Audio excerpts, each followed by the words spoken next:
Assalamualaikum warahmatullahi wabarakatuh.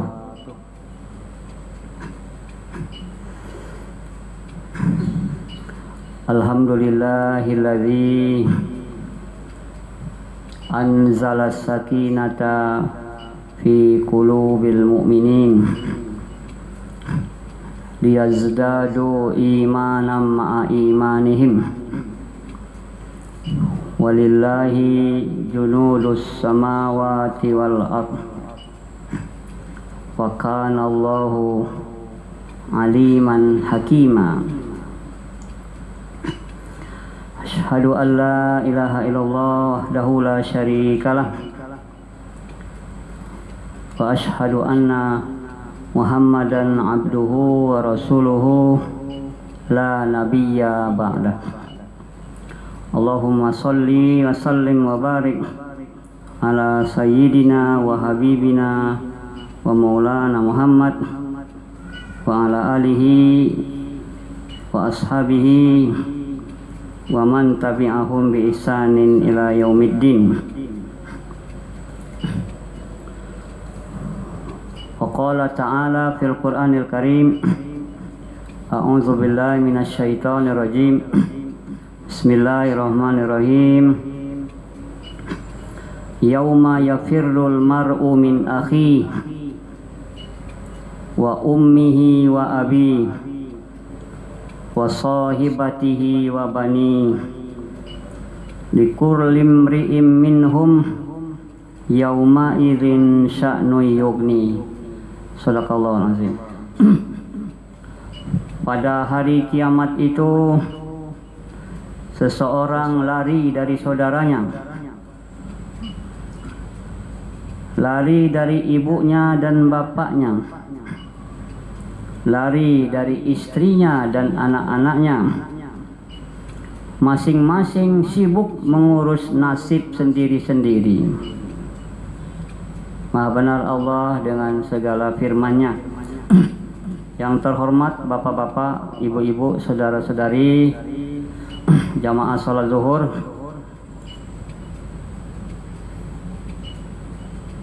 ada pertanyaan besar dalam hidup kita. Yang pertama, dari mana kita dahulu? Dulu kita dari mana? Kita di mana dulunya? Sekarang kita ada di dunia, dulunya kita tidak ada. Di mana kita dulu? Kita dulu belum jadi manusia, belum jadi apa-apa. Lalu diciptakan oleh Allah lewat proses pembuahan melalui ibu dan bapak kita. Lalu kita lahir ke dunia, jadi bayi, berkembang jadi anak-anak, jadi remaja, jadi pemuda, jadi orang tua, jadi bapak-bapak, ibu-ibu, jadi kakek-kakek dan nenek-nenek, lalu meninggal dunia. Lalu kita di sini untuk apa? Ngapain kita di dunia ini? Apakah cuma buat main-main saja? Tidak. Tapi untuk berbuat baik, untuk mengabdi kepada Allah. Karena nanti kita akan kemana? Kita akan kembali kepada Allah semuanya. Wa ilaihi turja'un. Semua kamu akan kembali kepada Allah. Setelah alam barzakh, alam kubur, ada hari kiamat, hari hancurnya dunia dengan segala isinya, dan manusia dibangkitkan dari kubur. Yauma yaqumun nasu li rabbil alamin. Pada hari itu manusia dibangkitkan dari kuburnya untuk mempertanggungjawabkan perbuatannya selama di dunia. Hari kiamat itu sangat menakutkan. Dalam ayat yang kita baca tadi, seseorang lari dari saudaranya, tidak bisa tolong menolong. Kalau di dunia ini kita bisa tolong menolong, lari dari bapaknya, dari ibunya. Bapak dan ibunya pun tidak bisa menolong. Istri lari dari suaminya, suami lari dari istrinya. masing-masing sibuk mengurus nasib masing sendiri-sendiri. Begitulah hari kiamat yang dahsyat itu yang akan kita lalui nanti. Namun dalam hadis Nabi Nabi Muhammad SAW menyebutkan, sab'atun yuzilluhumullahu yaumal qiyamah yauma la zilla illa zilluh. Ada 7 golongan yang akan dilindungi Allah di hari kiamat, di hari yang sangat menakutkan itu. Hanya ada 7 golongan yang diproteksi, yang dilindungi oleh Allah Subhanahu wa taala. Dalam hadis yang riwayatkan oleh Imam Al-Bukhari, akhrajahul Imam Al-Bukhari rahimahullah, anna Rasulullah SAW qala sab'atun yuzilluhumullahu yaumal qiyamah yauma la zilla illa zilluh. Ada 7 golongan yang dilindungi Allah, aman dia di sana, mendapat proteksi dari Allah, yang mudah-mudahan kita termasuk salah satu dari 7 golongan ini. Yang pertama, imamun adil, pemimpin yang adil, pemimpin yang melindungi rakyatnya, mensejahterakan rakyatnya, pemimpin yang takut pada Allah dan sayang pada rakyatnya. Jadi kalau bapak-bapak jadi pemimpin, apakah itu pemimpin yang paling kecil, Pak RT, Pak RW, Pak Camat, Pak Lurah, Wali Kota, Bupati, Gubernur, Menteri dan sebagainya, maka berusahalah jadi pemimpin yang adil. Sekedar contoh, siapa itu contoh pemimpin yang adil? Yaitu contohnya Umar bin Khattab. Umar bin Khattab adalah khalifah yang suka keliling-keliling kampung melihat nasib rakyatnya. Dalam sebuah kisah dikatakan, pada suatu malam Umar bin Khattab berjalan bersama ajudannya keliling-keliling kampung melihat nasib rakyatnya. Dari kejauhan nampaklah ada api hidup di malam hari. Lalu Umar dan ajudannya pergi mendekati api itu. Rupanya di depan api itu adalah tungku, di atasnya ada periuk, dan di depannya ada seorang ibu yang sedang menggendong bayinya yang kecil yang menangis. Lalu Umar menyamar sebagai rakyat biasa, tidak disorot oleh televisi, karena waktu itu belum ada televisi. Lalu Umar bertanya, "Wahai ibu, kenapa anak ibu menangis terus?" Ibu itu menjawab, "Anak saya kelaparan, tidak ada yang mau dimakan." Lalu kata Umar, "Itu apa yang ibu masak?" Ibu ini bilang, "Yang saya masak ini batu." Jadi batu direbus dalam air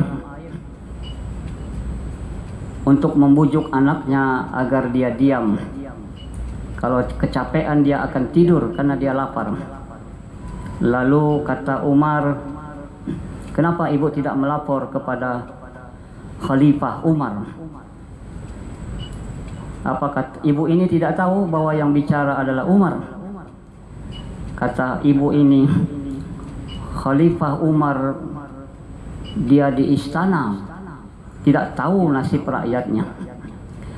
Padahal ini adalah Umar bin Khattab.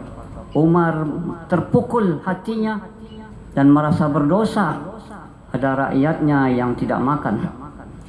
Lalu Umar pergi ke Baitul Mal,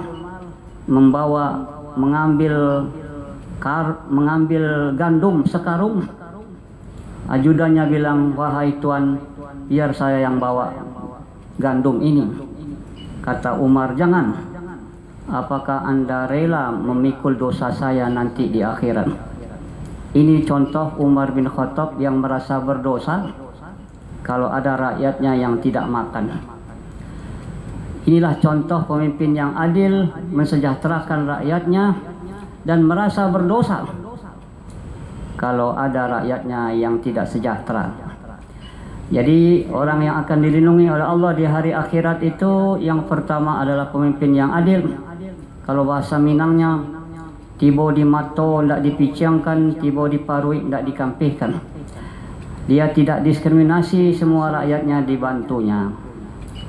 Yang kedua, yang dilindungi Allah di hari kiamat yang sangat menakutkan itu adalah syab nasya'a fi ibadatillah.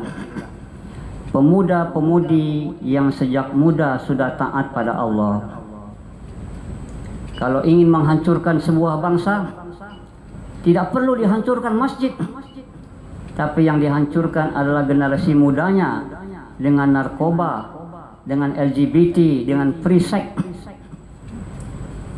Maka pemuda yang sejak muda sudah taat pada Allah, itulah pemuda yang dilindungi Allah di hari akhirat. Bersyukurlah bapak-bapak, ibu-ibu kalau anak kita walaupun sekolahnya di ITB, di UI, di UNAN atau di UIN, tapi dia taat pada Allah. Makanya sekolah di SMA tapi dia hafal 1 juz, hormat pada orang tua, ya. Itulah pemuda-pemudi yang sejak muda sudah taat pada Allah. Kalau kita yang tua-tua ini rajin ke masjid itu wajar, karena kita sadar tidak lama lagi mau meninggal dunia. Tapi kalau anak muda taat, itu dia sudah menyingkirkan berbagai kendalanya. Sehingga anak muda yang taat dipuji oleh Allah dan dilindungi nanti, termasuk salah satu yang dilindungi Allah di hari akhirat.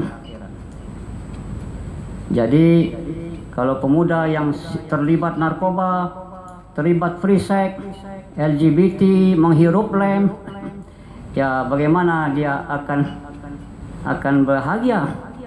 Dia tidak bisa mengendalikan diri, mengendalikan hawa nafsunya. Bersyukur bapak-bapak, ibu-ibu, kalau saya taat ini, saya ke masjid ini bukan karena tua, karena memang dari muda saya sudah ke masjid. Alhamdulillah. Itulah pemuda-pemudi yang sejak muda sudah taat pada Allah Subhanahu wa taala. Yang pertama pemimpin yang adil, yang kedua pemuda-pemudi yang sejak muda sudah taat pada Allah Subhanahu wa taala. Yang ketiga, rajulun qalbuhu mu'allaqun fil masajid. Orang yang hatinya terpaut ke masjid. Salah satu tanda orang beriman, dia selalu ingin ke masjid. Orang beriman dengan masjid bagaikan ikan di dalam air. Tapi kalau ikan tidak tahu dengan air, orang beriman tidak tahu dengan masjid, bagaikan ikan yang tidak tahu dengan air. Bersyukurlah bapak ibu sekalian, punya mobil mewah, waktu zuhur dibawa mobilnya ke masjid, sholat berjamaah, ya. Kemanapun dia pergi, dia hafal nama-nama masjid. Kalau ke Depok ada masjid Kubah Mas, ada masjid Istiqlal, ada masjid Cheng Ho, ada masjid macam-macam. Hafal dia nama-nama masjid di Pekanbaru, di Medan, bahkan di Malaysia dan lain sebagainya. Tapi ada juga orang yang hafal tempat-tempat pelacuran. Kalau di Jakarta ini pelacuran, kalau di Semarang. Jadi beruntunglah orang-orang yang hatinya terpaut ke masjid. Iza ra'aitumur rajula ya'tadal masjida fashhadu lahu bil iman. Kalau kamu lihat seseorang pulang pergi saja ke masjid, pagi dia ke masjid, siang ke masjid, zuhur ke masjid untuk berjamaah, maka saksikan olehmu, itulah dia orang yang beriman. Memang ada pula sebagian orang ke masjid hanya untuk buang air besar dan buang air kecil saja. Mungkin kalau buang air besar, buang air kecil di pasar bayar, tapi kalau ke masjid gratis. Tapi alhamdulillah juga lah dia mau ke masjid. Mudah-mudahan nanti dia akan sholat. Jadi yang ketiga adalah orang yang hatinya terpaut ke masjid. Kemudian yang keempat, rajulun tasaddaqa biyaminihi falam ta'lam shimaluhu. Orang yang bersedekah dengan tangan kanannya, tangan kirinya tidak tahu. Ini bukan arti yang sebenarnya. Nanti bapak-bapak kalau memasukkan uang ke celengan, jangan pula tangan kirinya ditaruh di belakang. Karena kata Ustadz, bersedekah dengan tangan kanannya, tangan kirinya tidak tahu, lalu disembunyikan. Maksudnya bukan itu. Dia bersedekah dengan tangan kanannya, tapi dia tidak sebut-sebut. Biarlah orang lain yang tahu. Tapi kalau kita menyebut-nyebut, ini masjid nih kalau tidak saya tidak selesai. Ini sajadah nih, karpet nih saya dulu nih. Ini dulu saya nih. Ini saya dulu nih. Kalau nggak saya tidak selesai. Kalau tidak selesai saja ikut. Itu namanya menyebut-nyebut. Bersedekah dengan tangan kanannya, tetapi tangan kirinya bersorak-sorak. Itulah orang yang bersedekah dengan tangan kanannya, tapi tangan kirinya disembunyikan, tidak disebut-sebut. Yang keempat, rajulun zakarallahu fil khala fafadat ainahu. Orang yang bersunyi-sunyi, menyendiri, dia mengingat Allah, mungkin dia sholat, mungkin dia tahajud, lalu dia ingat dosa-dosanya sampai menetes air matanya. Itulah dia orang yang dilindungi Allah di hari kiamat. Jadi kita sibuk setiap hari Bapak Ibu, pergi pagi pulang sore. Kadang-kadang pergi pagi anak-anak masih tidur, pulang malam anak-anak sudah tidur, mencari uang. Sibuk. Maka sediakanlah satu waktu untuk bermunajat dengan Allah. Mungkin di penghujung malam jam 4 kita bertahajud. Wabki ala khotiatika. Tangisilah dosa-dosamu. Yang tahu dengan dosa kita adalah kita sendiri. Ya Allah, aku dulu waktu muda suka pakai you can see, suka pakai rok mini, akulah yang paling seksi. Sekarang aku sudah tobat, ya Allah, ampunilah dosaku. Ya Allah, aku dulu suka mencuri jambu, suka memotong honor orang. Sekarang aku setelah bertobat, tolong ampuni dosaku. Inilah bisa menangis, memikirkan, membayangkan akhirat, maka termasuk orang-orang yang dilindungi Allah pada hari kiamat. Karena waktu tidak mengizinkan, kita cukupkan sampai 4 ini saja. Mudah-mudahan kita termasuk salah satu, pertama pemimpin yang adil, kedua orang yang hatinya terpaut ke masjid, ketiga orang yang sejak muda sudah taat pada Allah, yang keempat orang yang bersunyi-sunyi, menyendiri, mengingat Allah, lalu dia mengingat dosa-dosanya, membayangkan kematian, membayangkan azab kubur, dan menangisi dosanya sampai menetes air matanya. Itulah orang-orang yang akan dilindungi Allah di hari kiamat. Mohon maaf kalau ada yang tidak berkenan di hati. Subhanakallahumma wa bihamdika asyhadu alla ilaha illa anta astaghfiruka wa atubu ilaik. Assalamualaikum warahmatullahi wabarakatuh. Allahu akbar, Allahu akbar. Asyhadu an la ilaha illallah. أشهد أن محمدا رسول الله. حي على الصلاة حي على الفلاح. قد قامت الصلاة قد قامت الصلاة. الله أكبر الله أكبر. لا إله إلا الله.